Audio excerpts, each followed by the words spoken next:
Voilà, bonsoir. Alors, voilà, comme je disais à l'une ou l'autre personne, voilà, bonsoir. Comme je disais à l'une ou l'autre personne, euh, il y a des très très longues journées et ces journées de confinement souvent se résument un peu trop à notre goût et tout. Nous venons d'en faire une d'ailleurs qui a duré 3 heures là, avec des chouettes personnes et tout en étant absolument crevé, comme on dit.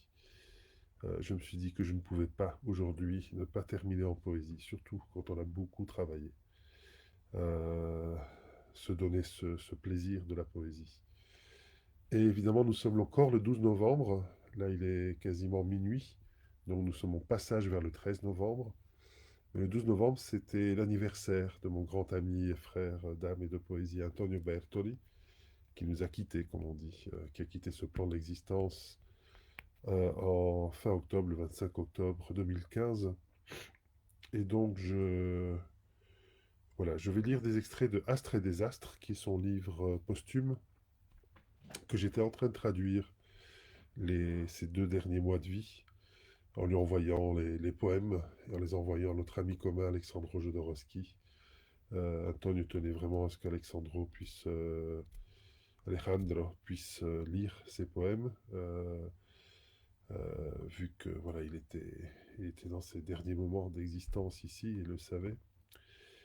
Et il disait d'ailleurs dans son avant-propos, parce que le sous-titre de ce livre, Astres et désastres, est Chant de la transition, ce qui nous éclairera donc sur le titre qu'a le prochain festival, enfin le festival sur ces 4 prochaines années d'ailleurs, jusqu'en 2023, et le titre de cette nouvelle série de vidéos que je vous propose de lecture de poésie. Et demain, d'ailleurs, à 18h30, je vous donne rendez-vous parce que nous aurons comme invité spécial Jean-Claude Cromlin, CJ, qui invite lui-même 2 autres personnes, Aurélien Denis et Jérémy Tolomé. Euh, donc coup sur coup, vous voyez, ça c'est normalement cette série est tout à fait imprévue. Coup sur coup, nous aurons deux moments autour des champs de la transition. Mais revenons ici à l'essentiel. Et Antonio nous disait dans son avant-propos, j'ai donné à ce recueil de poésie le sous-titre Chant de la transition, car je suis convaincu que l'être humain est engagé dans un processus évolutif qui a débuté depuis peu, si l'on considère le temps nécessaire à la consolidation d'une mutation importante. Ce que nous sommes aujourd'hui est l'aboutissement d'un parcours que la vie a entamé il y a environ 4 milliards d'années. Cependant, l'être humain tel que nous le connaissons est né il y a seulement 2 ou 3 millions d'années. Rapporté à cette échelle temporelle, les premières civilisations, que nous considérons pourtant comme très anciennes, ne remontent qu'à une fraction de seconde, à peine 6000 ans. Et l'espèce Homo sapiens qui nous caractérise n'a que quelques secondes, puisqu'elle n'existe que depuis 120 000 ans, soit une bagatelle pour l'histoire de la vie. Voilà, là, mon propos est long, je vous conseille de le lire, il fait comme quelques pages. Et je passe maintenant à la poésie, euh,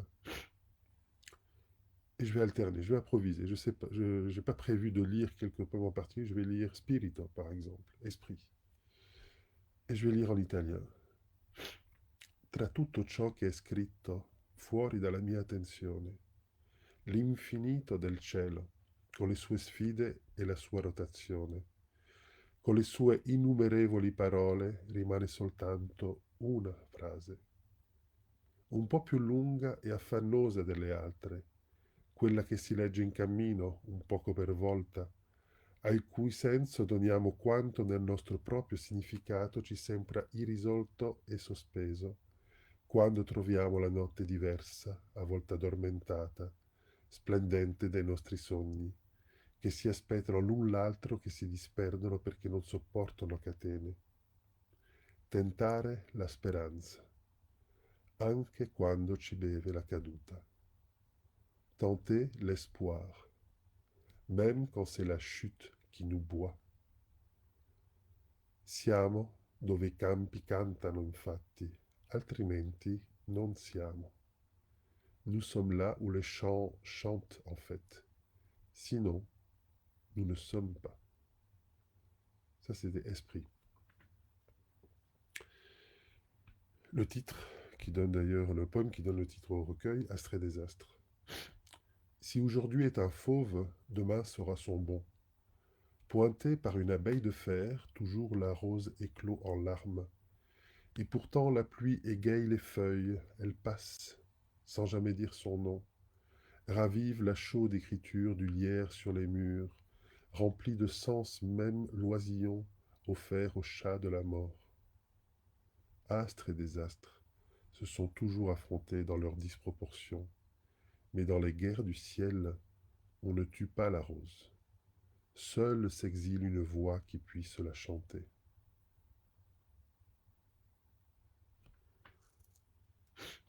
Alors, mystère, mistero.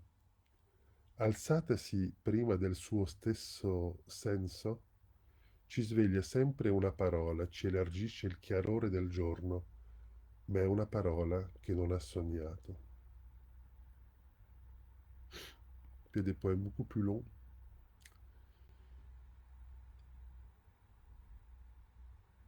Par exemple,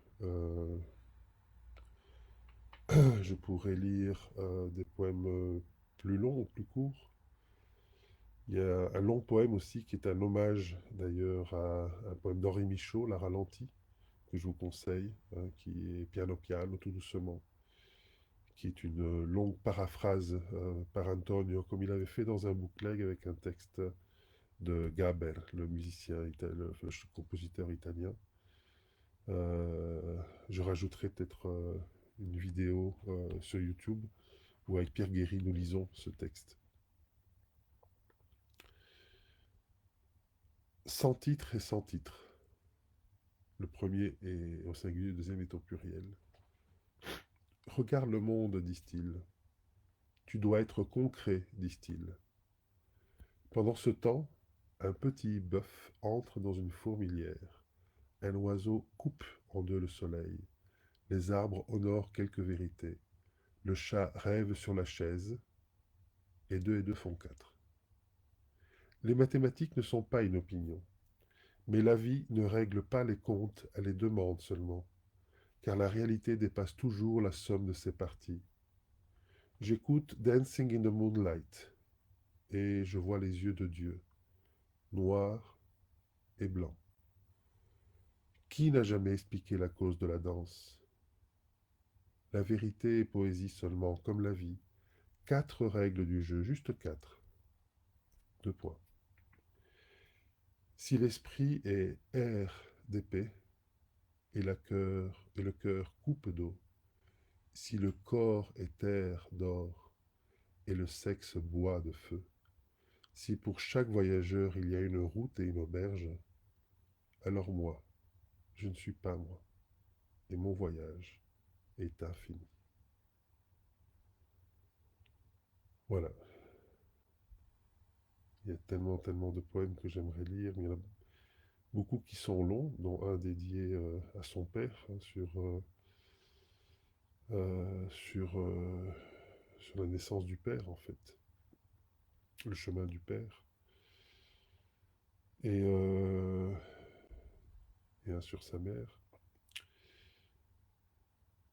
Et je vais peut-être vous lire Odyssée, qui est un des classiques d'Antonio, publié dans une autre version, dans un bootleg, mais ici qui était revu et remasterisé, comme on dit. Odyssée. Toi, amour, toi encore. Amour de la vie et vie de l'amour, poésie. Souffle de mes midis trempés d'aube et splendeur de l'après-midi. Fragrance du soir et profondeur de la nuit, amour silencieux sous le regard d'un Dieu jaloux. Amour, toi, mon silence d'aujourd'hui, si lourd d'indignation. Toi, amour, toi encore, c'est toi, amour, ma destinée. Sur ma destinée si durement inscrite sur le cadran du temps, sur cette civilisation orgueilleuse qui languit et gémit, sous un ciel qui n'écoute pas et qui ne l'écoute pas, sur ces villes arrogantes transpercées par des poisons et des éclairs. Les cieux et l'eau n'ont plus de source. Seules existent des terrasses où stagne ma soif d'innocence. Dans les murs ardents de New York, Chicago, Moscou, Paris, le feu de Gomorre et de Naples, de Bruxelles, le feu de Rome, du pape, de la Grèce. Aucun Dieu pour les hommes sans Dieu, aucun mot pour les hommes sans mots, sans barbe et sans cheveux, vêtements et cravates toujours pareils. Proue de navire et pierre abattue par ton bâton, mon amour, toi encore. Toi, amour, toi encore, amour de la vie et vie de l'amour, poésie, je t'invoque. Je t'invoque comme les eaux du dernier jour, qui ne fut pas le dernier. Altitude, neige, torrent, cascade, eau de miséricorde, eau des grands fleuves et de la mer plus vaste. Toi, amour, toi encore, toi soleil et toi lune, que la nuit se résolve en son contraire, que la vie reconnaisse mort et la mort reconnaisse vie, que l'eau des miasmes et des cloaques transporte les rêves avortés, que le sel lave toute eau répandue, toute eau repentie.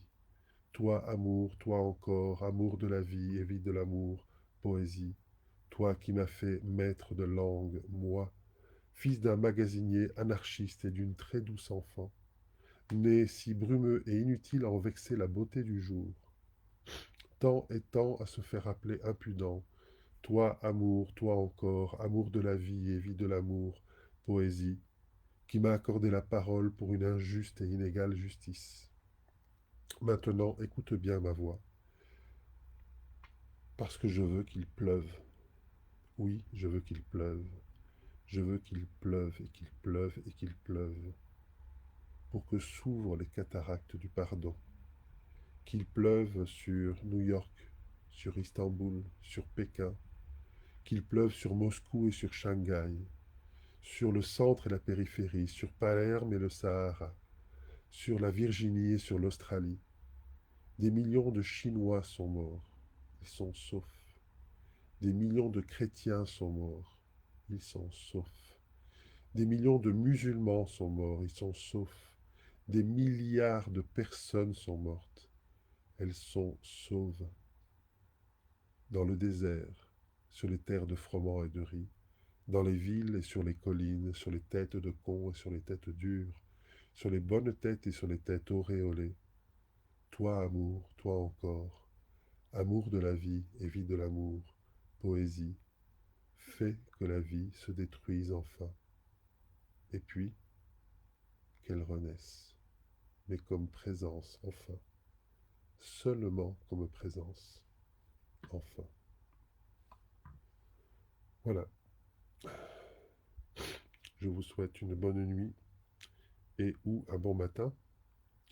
Et comme disait l'autre, et si on ne se revoit pas, un bon après-midi, une bonne journée et une bonne soirée. Ciao, ciao.